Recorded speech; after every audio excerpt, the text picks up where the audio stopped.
नुकत्याच झालेल्या लोकसभा निवडणुकीत सोलापूर मध्य विधानसभा मतदारसंघात प्रणिती शिंदे यांना अत्यल्प मताधिक्य मिळालं। या संबंधात बेरिया यांना विश्लेषण विचारलं असता ते म्हणाले, मध्यची जागा अजिबात धोक्यात नाही।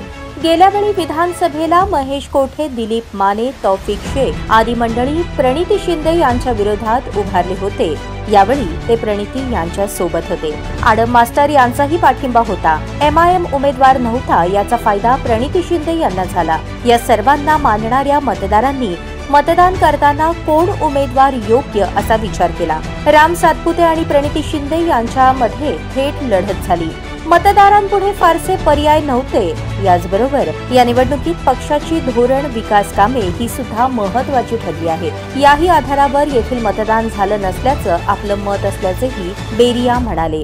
शासन विरोधात आंदोलन करणारे समाजातील विविध घटक, मागासवर्गीय यांना या निवडणुकीमध्ये प्रणिती शिंदे यांचा पर्याय मिळाला। त्यांनी मतदान प्रणिती यांनाच केलं आहे। सर्व विरोधकांनी एकत्रित चर्चा करून चांगला उमेदवार दिल्यास मध्यची जागा जिंकणं कठीण नाही, असंही बेरिया म्हणाले।